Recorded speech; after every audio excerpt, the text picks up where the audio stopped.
Set, go. Vote again. We have to vote again to start over. Yeah, no, we don't. We are vote to live. go back into- I move to go back into open session. We did that. We did that already? Yeah, we did that. Okay, cool. We don't need to vote to go back. Well, we already voted to go back in from the closed session. Okay, gotcha. We're just back. Okay. And we will report out. Okay, so has it been the custom to vote to reconvene the live session? What's the policies typically? No, we haven't voted to go back in. Well, we actually took the vote in closed session. To close. Return to open session. Okay, So good. that's what then the live session will just pick back up, but we will first say what we did in the closed session. Sure. That makes sense. Which Joycelyn will do. Yes. Okay. Are we back, Cody? Yes, we're live now. All right, the full board met in closed session, we did take an action. We voted to approve the performance incentive pay for our executive director at the maximum contractual amount. Thank you. All right. Now going to new business, which we'll again ask Joycelyn to oversee this matter. Okay, thank you. As we mentioned before, we're at the point in the year where we're looking at what are our goals going forward for 2024.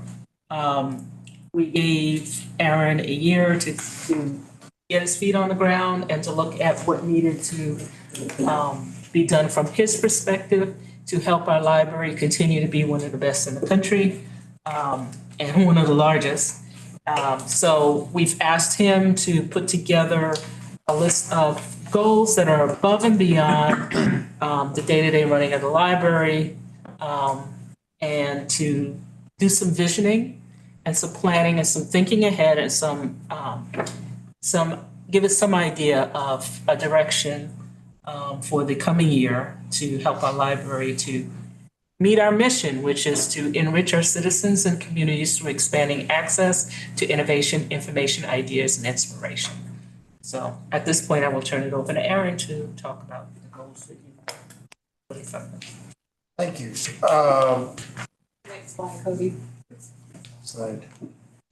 So before you are 5 goals that we've worked on to present to the library. And I don't know if you want me to read them verbatim or paraphrase. I'm happy to do either.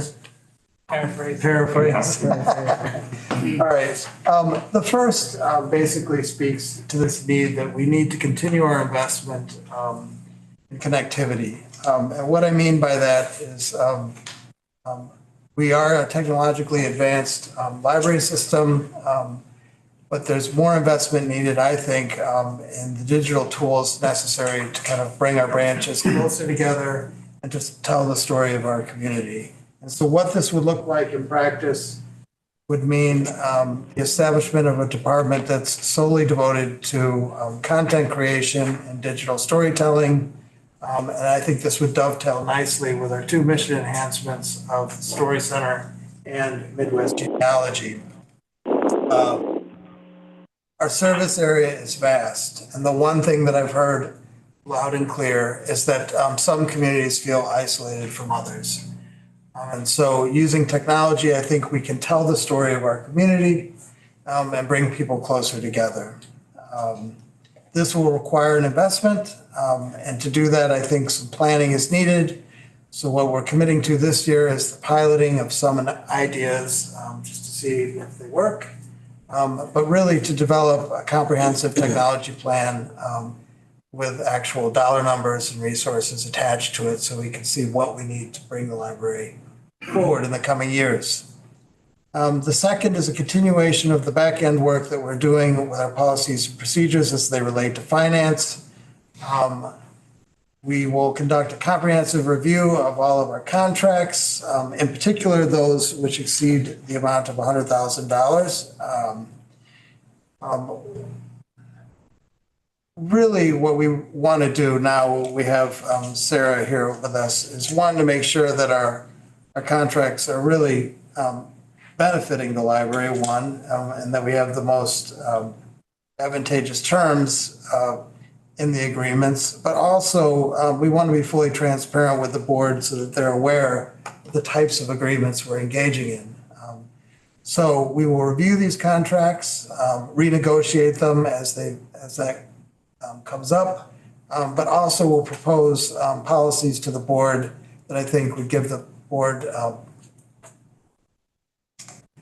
bring the board more involved when it comes to contract approval.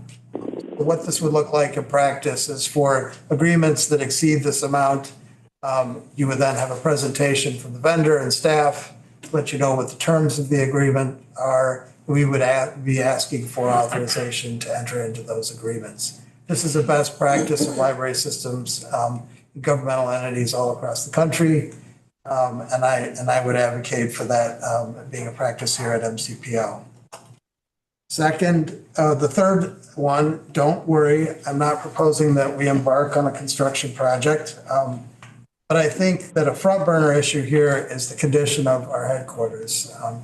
And to do that, we need to invest in really planning the program for a headquarters in the years to come. And what I mean by that, is this the right size building? Is this the right number of staff? Is it the best idea to renovate the building or renovate portions of it? Maybe rebuild on this property or relocate? And to do that, we'll need to enlist the support of architects and design firms that really kind of help us walk through what that would look like. In talking to PMC about this, Ellis's boss told a story which I'm very familiar with. In Cleveland, I'm saying, well, what you want to avoid, I'm not going to name names. What you want to avoid is just because you can, rebuilding a headquarters without really figuring out what it is you need from a headquarters. All across the country, you see large corporations doing this very thing. Only 5 years down the road, it's shuttered or sold off to another company. And so the fact of the matter is, we don't have the answers to whether or not this is the right size of our staff. We do know that it's an aging facility that's in need of significant investment. And we want to prepare a report that we would present to the board that would make some recommendations in this next coming year. The fourth one, Ron alluded to. So we really will develop a targeted strategy when it comes to services in under-resourced communities in Platte, Clay, and Jackson County. Most people, when they hear under-resourced, they think of areas that are maybe economically disadvantaged. But what I mean by this, in Northern Platte, you have a collection of 3 or so branches that serve rural communities. In Eastern Jackson County, you have the same. Our current practice is to treat these as equals, right? They're the same as a coal burner or a Green Hills. But the fact of the matter is they function very differently. And so what I want to do is really think about what services suit those communities best. Closer to home in Independence, we have a gem of a service that's underfunded right now, and that's the Farview Branch. It's a building that we lease from the local school district. It's a very small footprint, but it serves a great need to the community. And so Farview is the house of it houses a small collection. Outreach staff work there, and there's also a food pantry. So that one we really need to revisit and think about, what works best for this community and what can we do to kind of elevate the level of service at that location and a handful of others in Independence and South Kansas City. So there too, we will present a report and we will ask for the board's feedback when we really come up with a clear vision for what this investment strategy would look like.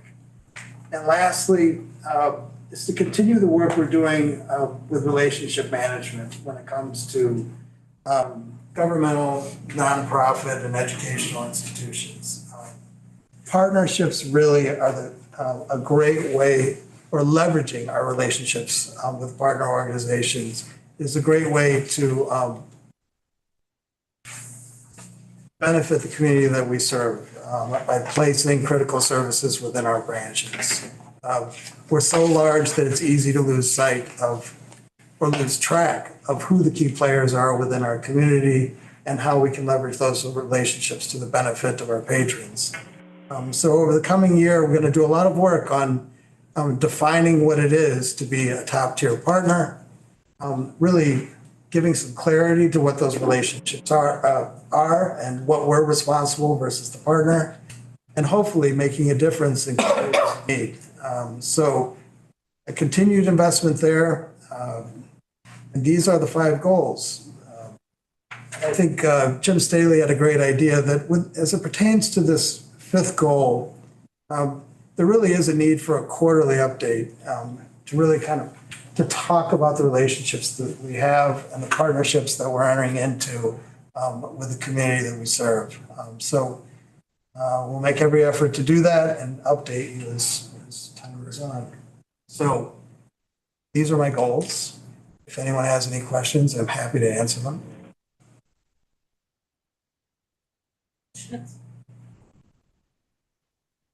Let's do it. Okay. This is great. You put a lot of thought into this, and Yeah. you've learned from all your visits in the community.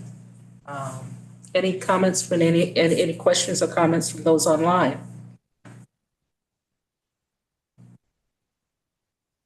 Hi, Erin. This is Noelle.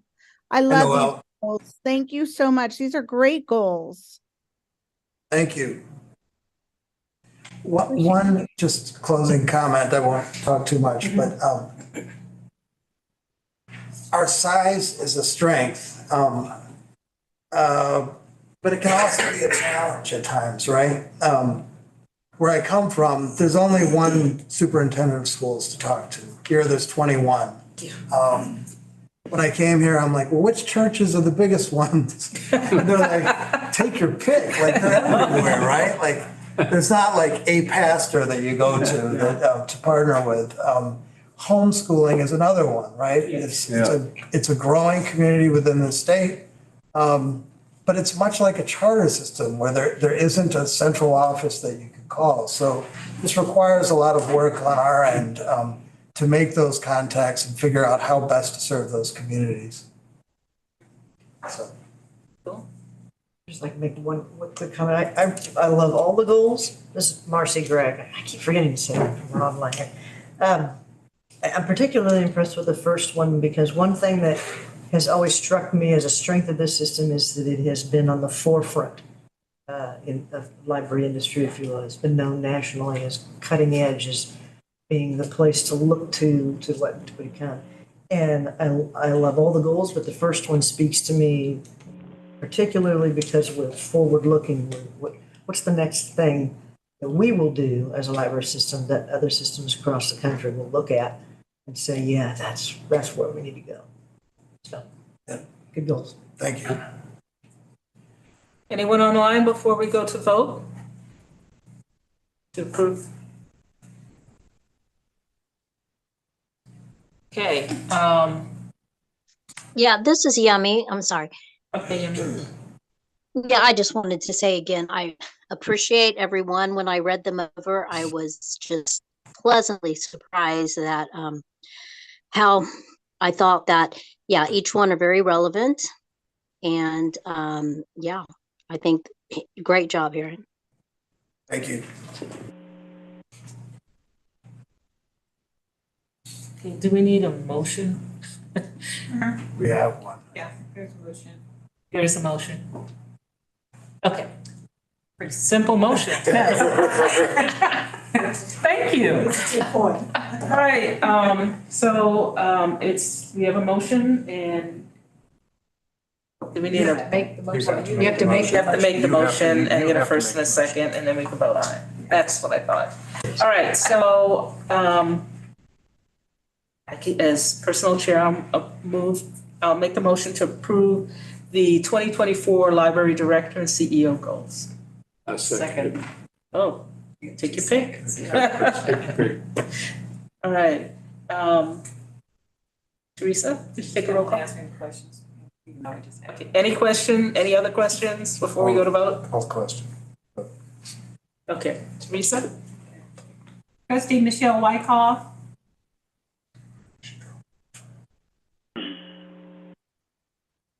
Trustee Rita Weiss. Yes. Trustee Ronald Davis. Yes. Trustee Yemi Pandolfi. Yes. Trustee Michael Lazio. Yes. Trustee Lori Lemunion. Yes. Trustee Noel Stepp. Yes. Trustee Susan Wilson. Trustee Gordon Cook. Yes. Trustee Joyce Tucker Burgo. Yes. Trustee Robert Johnson. Aye. Trustee Marcy Gregg. Yes. Trustee Susan Wilson. Michelle dropped off. Text me. Okay.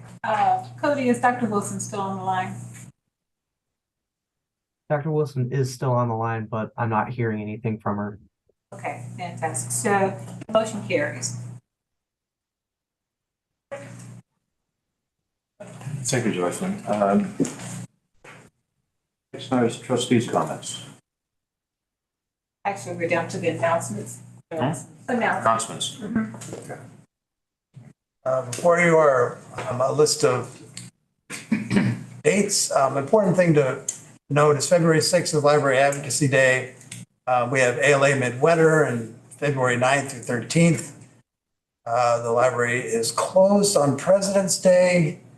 And looking further out, in early April, we have the PLA conference. And we bring this up, trustees, if you have any interest in attending PLA, you can contact Teresa and she can help you. We're nearing the deadline for registration. If you want in, I highly recommend that you attend, but we need to move quickly. It's especially urgent on the housing. It's the housing piece The that's housing piece. moves quickly. Yeah. Oh, Columbus. Columbus. Public Library Association Conference. It's in Columbus, Ohio this year. Columbus is wonderful, not as wonderful as Cleveland, but Partial. yeah. Mine United.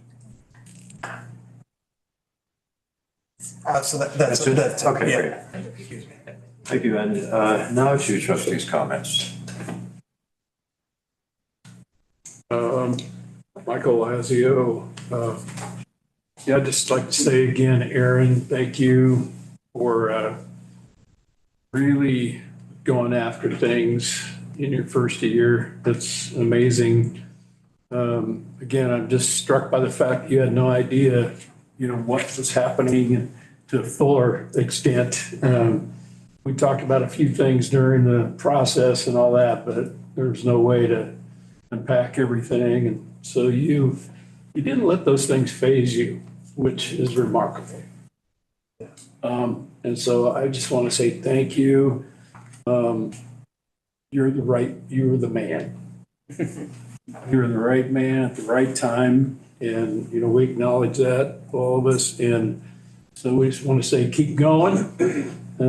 Personally, keep going strong. We're with you. We support you. And just thank you again. Yeah.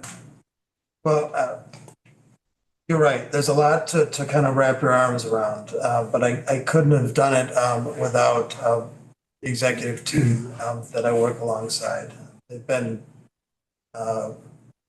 very helpful and transparent and shared everything that I've learned over the past year. So I'm very appreciative of their help also. So. Yeah, so that should be said for Susan. Thank you, Susan. You've been here a long time, and I can't imagine what support, that you were for Aaron, just helping him navigate through some troubled waters, let's put it that way. Bridge over troubled. Diana, thank you. Jim, you're pretty amazing and all in your own right. So, thank you. And so it's been a great ride. Richie and Teresa as well. Yeah, Teresa. And our new additions. Yeah, where would we be, without Teresa? I have no idea. Richie, you're amazing. Just every time I look at you, man, I get stirred up. And so I was like, come on, let's go. And we can't forget Jennifer. Oh yeah, Jennifer is not with us. Jennifer keeps us all in line. Yeah. I know. Well, that's for sure. I think she's well aware of her value. Yeah. Any other comments? Right. Just a quick one, just to make a note, because I know people watch this and I hope some patrons might make note. I was at Blue Springs South Library last week, maybe a week before, and I noticed that you can check out fishing gear at that library.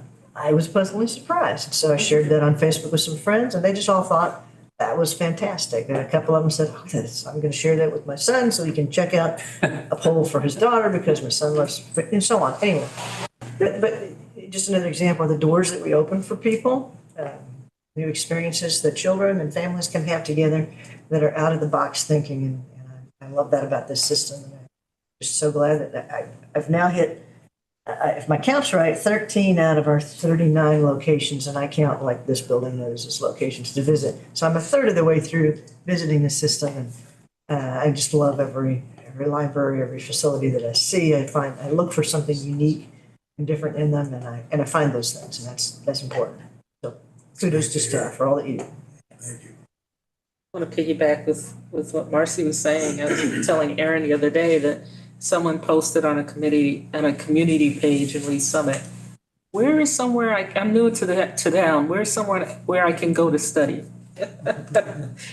Post after post after post. So you pick any of our wonderful renovated branches. This one's got that one's got that. It was wonderful to see how many times the libraries were listed. So kudos. Yeah. Any other comments? I just had a couple. A few weeks ago, one of the library's YouTube presentations, I found it really quite fascinating. It was presented by a monk in a religious community or abbey in Illinois. And the guy had a PBS program for a number of years. And what he talked about was baking. And he tied the deeply spiritual and cultural seasons we just had in Christmas, Hanukkah, and Kwanzaa. And he talked about something as simple as wheat-based baked goods as to how they enhance the experience of these festivals and feast days. I thought it was just fascinating. And that's the comment. The question is, it's a question to which I have no idea what the answer is, but how in the world can we get the news out to people like me who pick it up after the fact? These are just treasures that I think are offered. Another comment, completely unrelated, in going over, again, Facebook or whatever that is, I saw notice of different warming centers in Clay County. A number of those were the branches, and I just think that's an absolutely just wonderful, responsive way for the library to participate in very real needs of the areas surrounding the branches. And much thanks to Richie and his crew for making this available. And Richie also mentioned too, in the summertime, when there are areas in desperate need of cooling, the library's really there. Get exposed to books at the same time. And the last comment is, in the back of these handouts, there's statistics, and a couple of just rather jumped out to me. And they were, okay, the active card holders from a year ago is up 25,000, which struck me as being fantastic.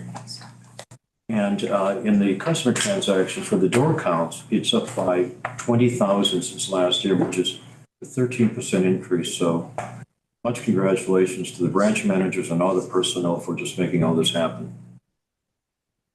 I'm done. Yeah. Any other comments? Okay, could we have a motion to adjourn? Second. Second's been moved and seconded, we adjourn. All in favor? Just voice vote, please signify by saying aye. Aye.